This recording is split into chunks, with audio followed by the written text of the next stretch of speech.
Hello বাচ্চারা, আজকে আমরা the burning issue of bullying এই প্যাসেজটা পড়ব। এই ভিডিওতে আমরা প্রতিটা লাইন ধরে আগে প্যাসেজটা বুঝে নিব। এর পরের ভিডিওগুলোতে আমরা এই প্যাসেজের ওপর এইচএসসি পরীক্ষায় আসা এমসিকিউ, শর্ট কোয়েশ্চেন্স থেকে শুরু করে সবগুলো প্রশ্ন সলভ করব এবং ভোকাবুলারি শিখব। আদানিস্টের ওয়েবসাইটে গিয়ে তোমরা এইচএসসি পরীক্ষার জন্য প্রস্তুতি নিতে পারবা। তোমাদের আদন ভাইয়া ও আদানিস টিম তোমাদের জন্য সবকিছু ফ্রি করে দিয়েছে। তোমাদের কোনো কোর্স কিনতে হবে না, টাকা খরচ করতে হবে না। ডিসক্রিপশনে লিংক দেওয়া আছে। তো চলো আমরা একটা একটা করে সেন্টেন্সের অর্থ ও কনটেক্সট বুঝে বুঝে প্যাসেজটা পড়ি। Paragraph 1. In a study conducted in June 2021, it was found that 44.4% of school students in Bangladesh suffered from bullying. 2021 সালের জুন মাসে করা একটা গবেষণায় দেখা গেছে বাংলাদেশের স্কুলের 44.4% শিক্ষার্থী বুলিংয়ের শিকার হয়েছে। এখন সেন্টেন্সটা ভেঙে বুঝি। ইন আ স্টাডি মানে একটা গবেষণায়, একটা স্টাডিতে। কন্ডাক্টেড মানে পরিচালিত করা, চালানো। কেউ একটা গবেষণা করেছে। ইন জুন 2021 মানে 2021 সালের জুন মাসে, মানে গবেষণাটা কবে হয়েছিল সেই সময়টা বলছে। ইট ওয়াজ ফাউন্ড দ্যাট মানে দেখা গিয়েছিল যে, পাওয়া গিয়েছিল যে। এই ওয়ার্ডটা ইম্পর্ট্যান্ট। যখনই কোনো গবেষণার রেজাল্ট বলা হয় তখন এভাবে ইট ওয়াজ ফাউন্ড দ্যাট বলে। 44.4% মানে 44.4%, মানে প্রায় অর্ধেকের কাছাকাছি। 100 জনের মধ্যে প্রায় 44 থেকে 45 জন। সাফার্ড ফ্রম মানে ভোগা, কষ্টটো পাওয়া, শিকার হওয়া। বুলিং মানে অন্যকে ইচ্ছাকৃতভাবে জ্বালাতন করা, ভয় দেখানো বা হে করা। এখানে লেখক একদম শুরুতেই একটা বড় নাম্বার দিয়ে দিচ্ছেন, যাতে আমরা বুঝি ব্যাপারটা কত বড়। মানে এই প্যাসেজ কোনো টপিক নিয়ে আর সমস্যাটা কতটা সিরিয়াস সেটা প্রথম লাইনেই বুঝিয়ে দিচ্ছেন। Paragraph 2. Bullying typically refers to deliberate actions or repeated behavior that can be verbal, physical, psychological, or social, which cause a serious extent of intimidation or offense to someone else. Bullying বলতে সাধারণত এমন ইচ্ছাকৃত কাজ বা বারবার করা আচরণকে বোঝায়, যা মুখে বলে, গায়ে হাত দিয়ে, মনের ওপর চাপ দিয়ে বা সামাজিকভাবে হতে পারে, এবং যা অন্য একজন মানুষকে মারাত্মকভাবে ভয় পাইয়ে দেয় বা কষ্ট দেয়। এখন ডিটেলে বুঝি। টিপিক্যালি রেফার্স টু মানে সাধারণত বোঝায়, সাধারণভাবে কোনো কিছুকে নির্দেশ করে। টিপিক্যালি মানে সাধারণত, বেশিরভাগ ক্ষেত্রে। ডেলিবারেট অ্যাকশনস মানে ইচ্ছাকৃত কাজ, মানে ভুল করে না, বরং জেনে বুঝে করা কাজ। এই ওয়ার্ডটা ইম্পর্ট্যান্ট। ডেলিবারেট মানে ইচ্ছা করে করা। রিপিটেড বিহেভিয়ার মানে বারবার করা আচরণ, একবার না বারবার করলে সেটা বুলিং হয়। এরপর লেখক বলছেন এই আচরণ কত রকমের হতে পারে। ভার্বাল মানে মুখে বলা, কথা দিয়ে, যেমন গালি দেওয়া, চিট করা। ফিজিক্যাল মানে শারীরিক, গায়ে হাত তোলা, মারা। সাইকোলজিক্যাল মানে মানসিক, মনের ওপর চাপ, ভয় দেখানো। সোশ্যাল মানে সামাজিক, কাউকে দল থেকে আলাদা করে দেওয়া, বন্ধুদের থেকে দূরে ঠেলে দেওয়া। উইচ কজ মানে যা ঘটায়, যার কারণে হয়। আ সিরিয়াস এক্সটেন্ট অফ মানে অনেক বেশি পরিমাণে, মারাত্মক মাত্রায়। ইন্টিমিডেশন মানে ভয় দেখানো, ভীতি সৃষ্টি করা। অফেন্স মানে আঘাত দেওয়া, মনে কষ্ট দেওয়া। টু সামওয়ান এলস মানে অন্য কাউকে। এখানে লেখক আসলে বুলিংয়ের একটা ডেফিনেশন দিচ্ছেন। প্রথম প্যারাগ্রাফে প্রবলেমটা কত বড় দেখালেন, এখন বোঝাচ্ছেন আসলে বুলিং জিনিসটা কি। Such actions undermine, humiliate, and cause both physical and emotional harm to the subjects. এই ধরনের কাজ ভুক্তভোগীকে ছোট করে, অপমান করে এবং শরীর ও মন দুই দিক থেকেই ক্ষতি করে। এখন ভেঙে দেখি। সাচ অ্যাকশনস মানে এই ধরনের কাজগুলো, মানে উপরে যে বুলিংয়ের কথা বলা হলো সেগুলো। আন্ডারমাইন মানে দুর্বল করে দেওয়া, ছোট করে দেওয়া, কারো আত্মবিশ্বাস নষ্ট করা। হিউমিলিয়েট মানে অপমান করা, লজ্জায় ফেলা। Cause both physical and emotional harm মানে শারীরিক এবং মানসিক দুই রকমের ক্ষতিই করে। ফিজিক্যাল হার্ম মানে শরীরের ক্ষতি, ইমোশনাল হার্ম মানে মনের ক্ষতি, আবেগের ক্ষতি। টু দ্য সাবজেক্টস মানে যাদের ওপর এটা করা হয় তাদের, মানে ভুক্তভোগীদের। এখানে সাবজেক্টস মানে সেই মানুষগুলো যারা বুলিংয়ের শিকার। লেখক এখানে বোঝাতে চাচ্ছেন বুলিং শুধু গায়ে ব্যথা দেওয়া না, এটা মনের ভেতরেও গভীর ক্ষত তৈরি করে। এই কথাটা পরে প্যাসেজে কাজে লাগবে, যখন লেখক ভিকটিমদের মেন্টাল হেলথ নিয়ে বলবেন। Paragraph 3. Young students especially tend to be extremely vulnerable to bullying, mainly because many of them are not entirely aware of the concept. That is, victims do not realize that they are being bullied, and bullies do not realize that they are causing harm. বিশেষ করে ছোট বয়সের শিক্ষার্থীরা বুলিংয়ের শিকার হওয়ার ঝুঁকিতে সবচেয়ে বেশি থাকে, কারণ তাদের অনেকেই বিষয়টা ভালোভাবে বোঝেই না। মানে যে শিকার হচ্ছে সে বুঝতে পারে না তাকে বুলি করা হচ্ছে, আর যে বুলি করছে সেও বুঝতে পারে না যে সে ক্ষতি করছে। এখন ডিটেইলে বুঝি। ইয়াং স্টুডেন্টস স্পেশালি মানে বিশেষ করে অল্প বয়সী শিক্ষার্থীরা। স্পেশালি মানে বিশেষভাবে, বিশেষ করে। লেখক জোর দিচ্ছেন এদের ওপর। টেন্ড টু বি মানে সাধারণত হয়ে থাকে, প্রায়ই এমন হয়। এই ফ্রেজটা ইম্পর্ট্যান্ট। টেন্ড টু মানে সাধারণত এমন হওয়ার প্রবণতা থাকে। এক্সট্রিমলি ভালনারেবল টু মানে খুব সহজেই আক্রান্ত হওয়ার ঝুঁকিতে থাকা। ভালনারেবল মানে সহজে ক্ষতিগ্রস্ত হয় এমন, দুর্বল অবস্থায় থাকা। এই ওয়ার্ডটা মনে রাখো। ভালনারেবল টু সামথিং মানে কোনো কিছুর ঝুঁকিতে থাকা। মেইনলি বিকজ মানে প্রধানত এই কারণে যে, মূলত কারণ। Not entirely aware of the concept মানে বিষয়টা সম্পর্কে পুরোপুরি সচেতন না। অ্যাওয়্যার মানে সচেতন, জানা আছে এমন। কনসেপ্ট মানে ধারণা, বিষয়টা। দ্যাট ইজ মানে অর্থাৎ, মানে।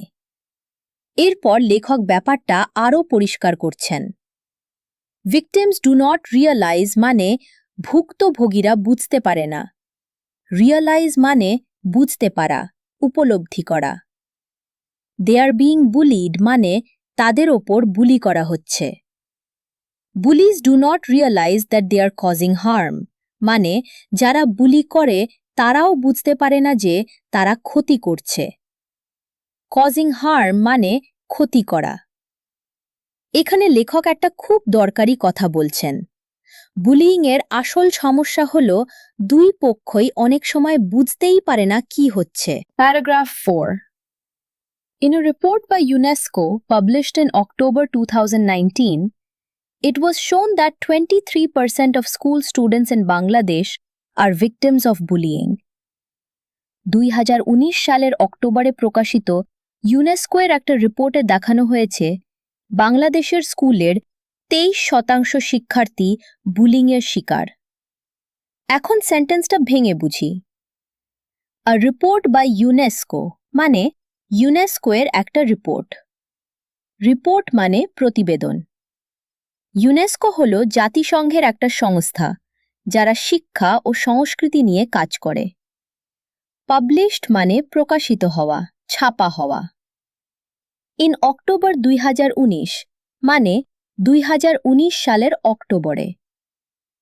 ইট ওয়াজ শোন দ্যাট মানে দেখানো হয়েছে যে 23% মানে 23% মানে 100 জনে 23 জন আর ভিকটিমস অফ বুলিয়িং মানে বুলিয়িংয়ের শিকার।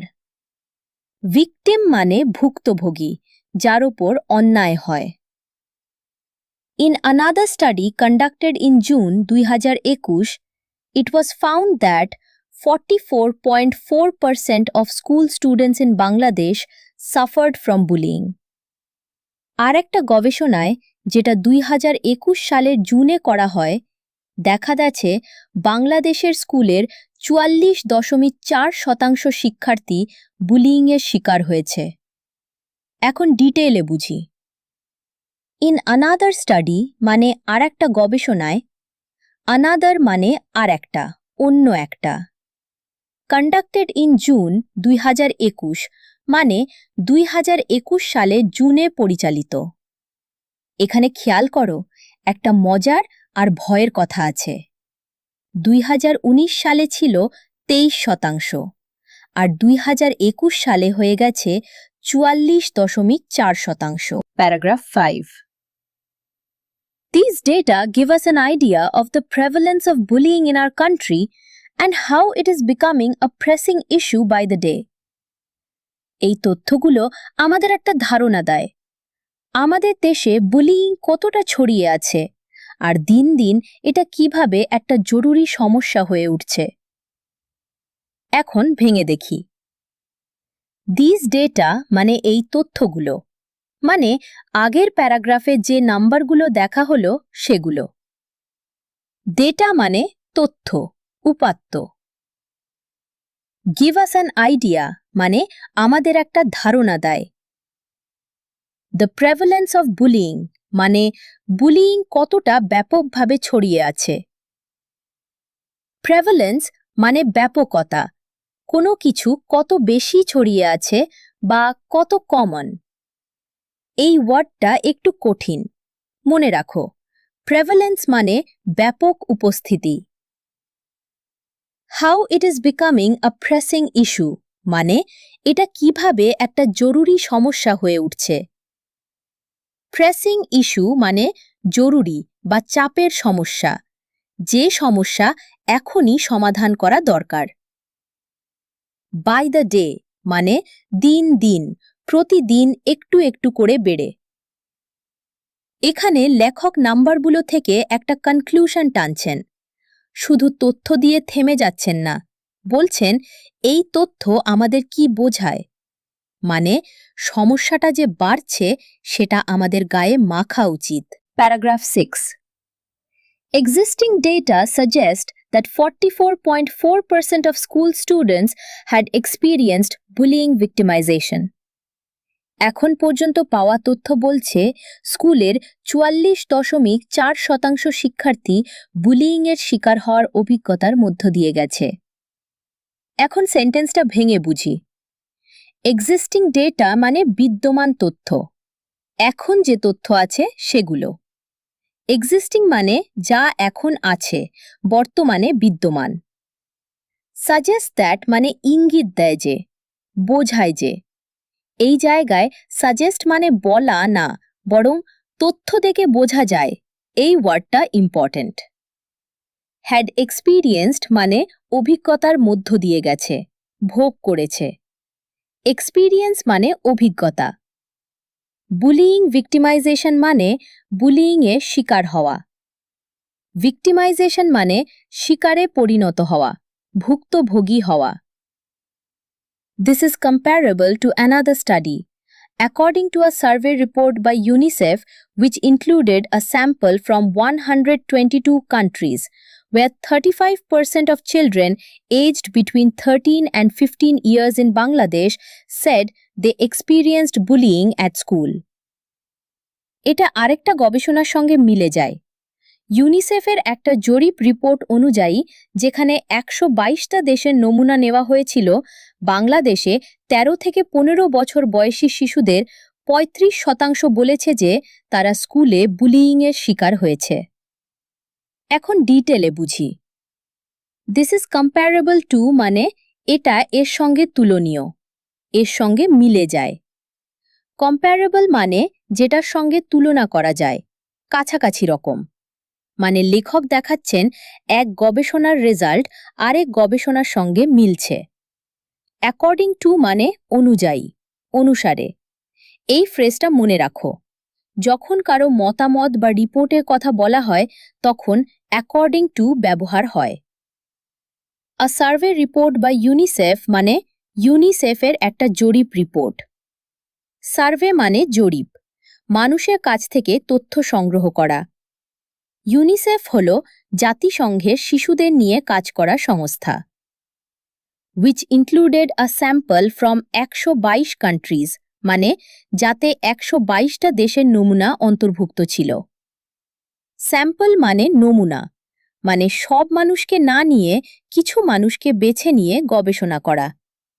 এখানে বোঝাচ্ছে এটা অনেক বড় একটা গবেষণা, 122টা দেশ জুড়ে। 35% of children aged between 13 and 15 years মানে 13 থেকে 15 বছর বয়সী শিশুদের 35%। aged between 13 and 15 মানে বয়স 13 থেকে 15 এর মধ্যে। said they experienced bullying at school মানে তারা বলেছে যে তারা স্কুলে বুলিইংয়ের শিকার হয়েছে। লেখক এখানে চালাকি করছেন।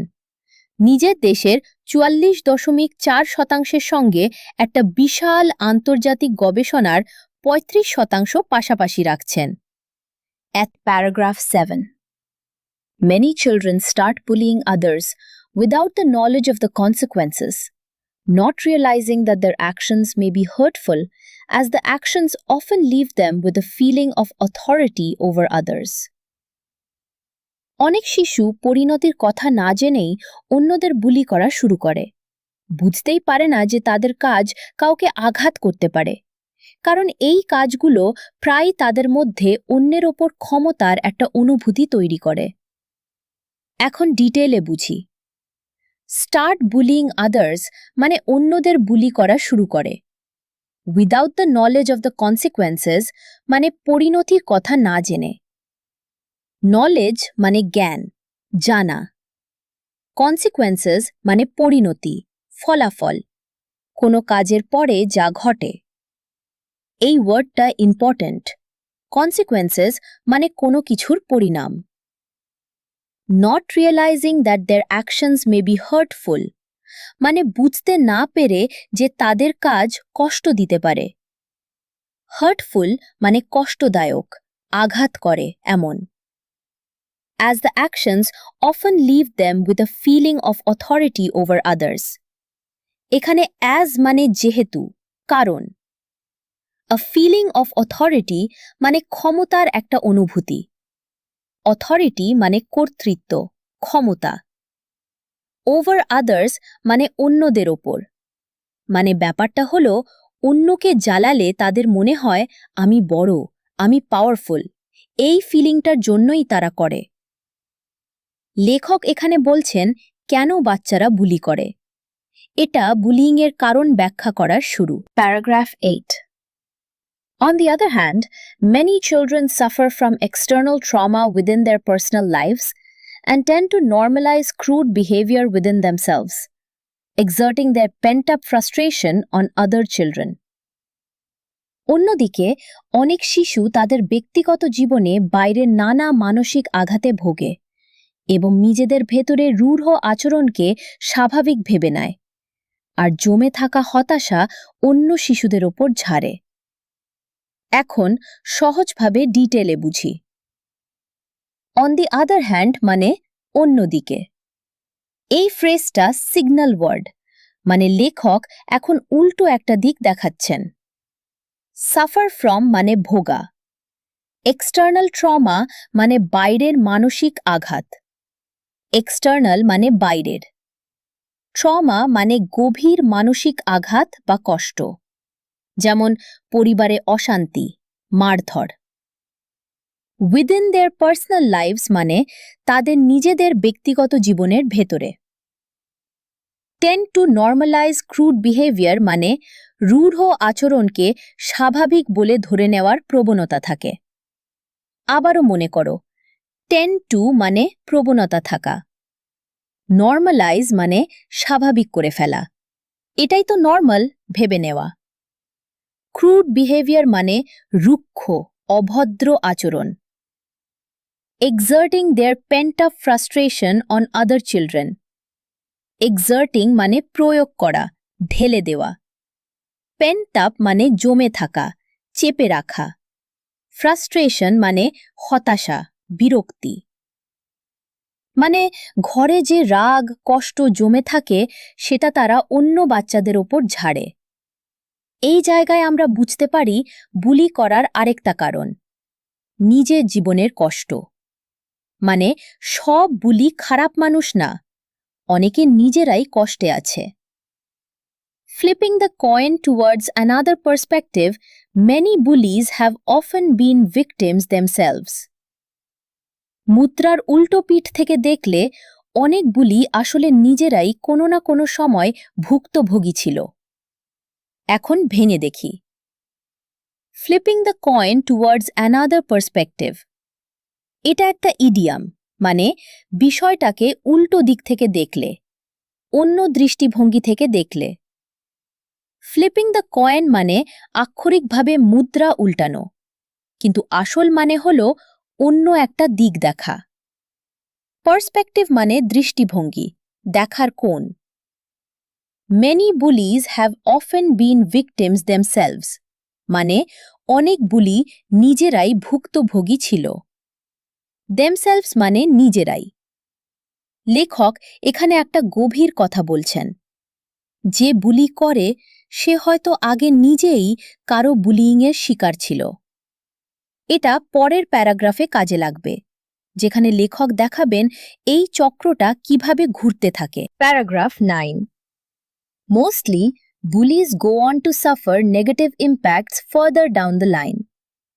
বেশিরভাগ ক্ষেত্রে যারা বুলি করে তারা পরবর্তী জীবনে খারাপ প্রভাবের মুখোমুখি হয়। এখন সেন্টেন্সটা ভেঙে বুঝি। মোস্টলি মানে বেশিরভাগ ক্ষেত্রে, সাধারণত। গো অন টু সাফার মানে পরে গিয়ে ভোগে। নেগেটিভ ইম্প্যাক্টস মানে নেতিবাচক বা খারাপ প্রভাব। ইম্প্যাক্ট মানে প্রভাব। ফার্দার ডাউন দ্য লাইন, এটা একটা ফ্রেজ, মানে ভবিষ্যতে, পরবর্তী সময়ে, জীবনের আরও পরে। এখানে লেখক একটা নতুন পয়েন্ট শুরু করছেন, বুলিংয়ের ফল বা পরিণতি। আগে কারণ বললেন, এখন বলছেন এর রেজাল্ট কি। Issues in relationships with friends and family, difficulty coping with varying work environments, anxiety disorders, and many more problems may arise as they transition into adulthood. বন্ধু ও পরিবারের সঙ্গে সম্পর্কের সমস্যা, বিভিন্ন কর্ম পরিবেশের সঙ্গে মানিয়ে নিতে অসুবিধা, দুশ্চিন্তার রোগ এবং আরও নানা সমস্যা দেখা দিতে পারে যখন তারা বড় হয়ে প্রাপ্তবয়স্ক হয়। এখন ডিটেলে বুঝি।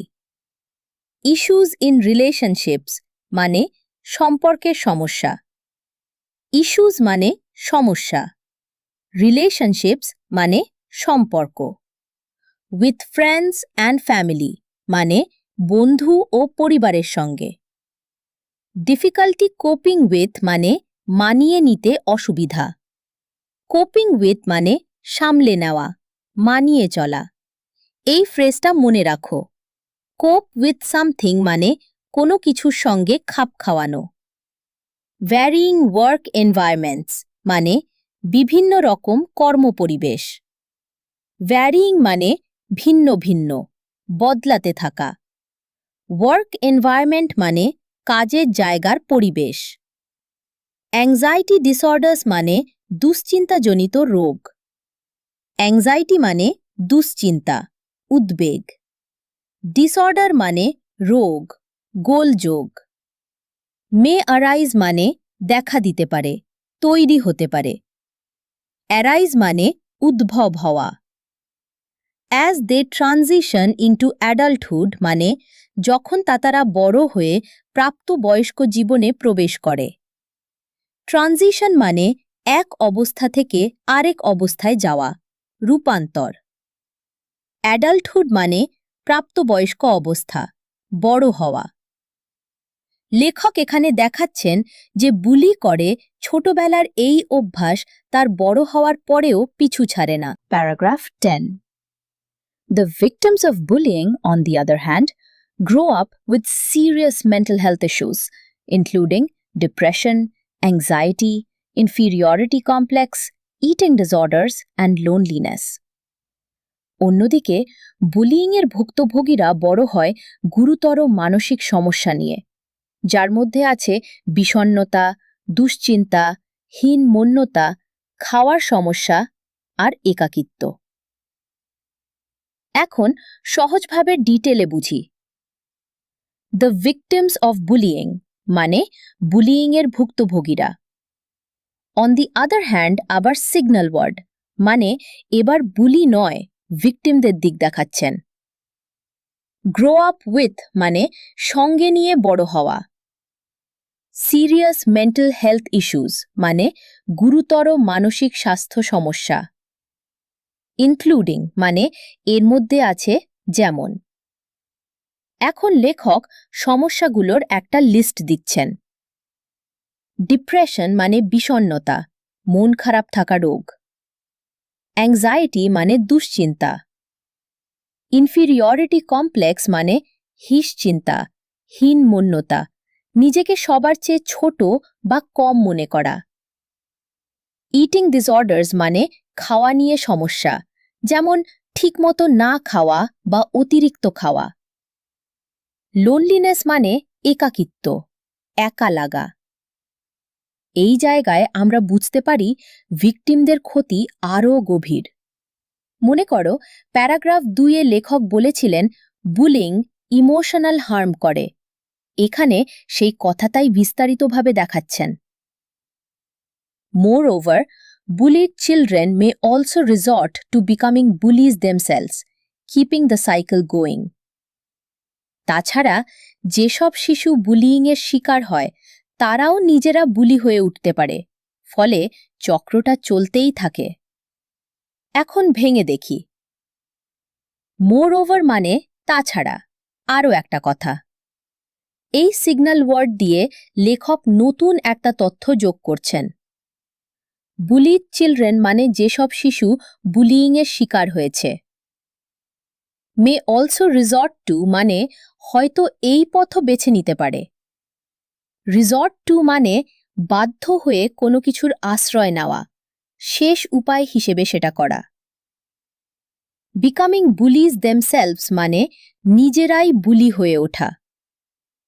কিপিং দ্য সাইকেল গোয়িং মানে চক্রটা চালু রাখা। সাইকেল মানে চক্র, ঘুরতে থাকা একটা প্রক্রিয়া। এখানে লেখক আগের কথাটার সঙ্গে যোগ দিচ্ছেন। মনে আছে বলেছিলেন many bullies have been victims themselves? এখন উল্টোটাও বলছেন, ভিকটিমও বুলি হয়ে যায়, মানে এটা একটা চক্র যা থামানো না গেলে ঘুরতেই থাকবে। Paragraph 11. Moreover, the counseling department of the school could also take initiatives such as organizing workshops, conducting one-on-one sessions, and assigning a monitor among the students who would proactively address uncalled for situations and inform teachers of them.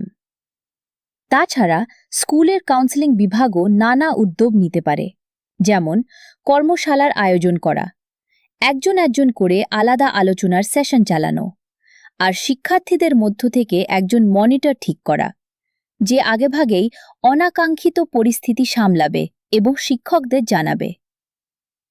এখন ডিটেলে বুঝি। Moreover আবার এসেছে, মানে লেখক আরেকটা point যোগ করছেন। এই প্যারাগ্রাফে কিন্তু সমাধানের কথা বলা হচ্ছে। দ্য কাউন্সেলিং ডিপার্টমেন্ট মানে কাউন্সেলিং বিভাগ। কাউন্সেলিং মানে পরামর্শ দেওয়া, মানসিক সাহায্য করা। could also take initiatives মানে উদ্যোগও নিতে পারে। ইনিশিয়েটিভস মানে উদ্যোগ, নতুন পদক্ষেপ।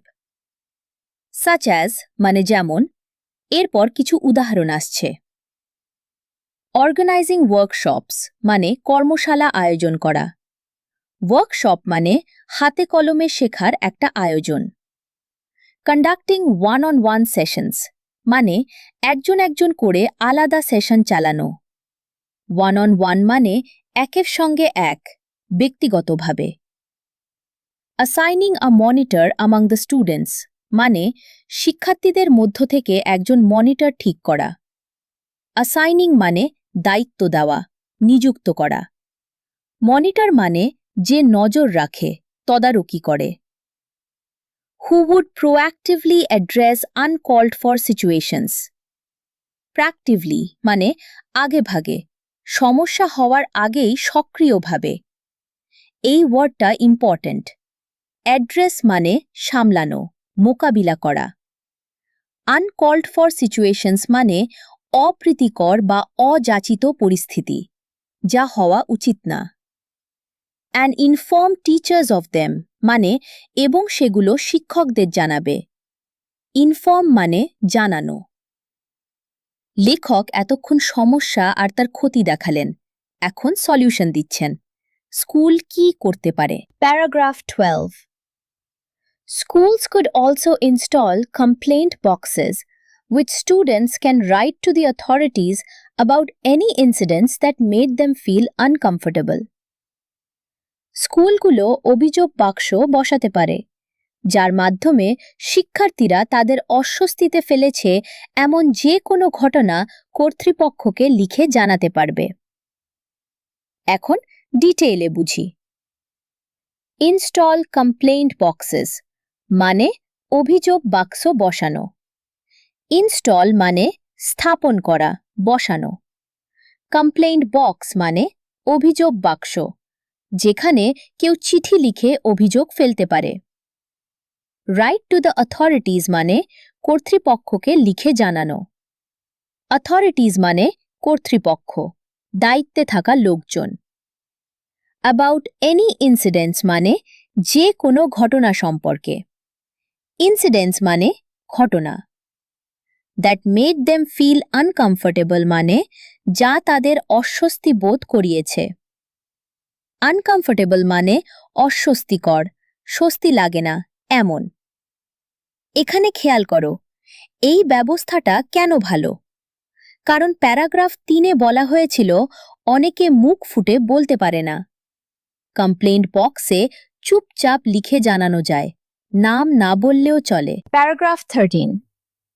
To deal with such situations, students might also adopt a few strategies, such as standing up for each other, facing the bully in a group, and uniting against the bully to tackle him or her.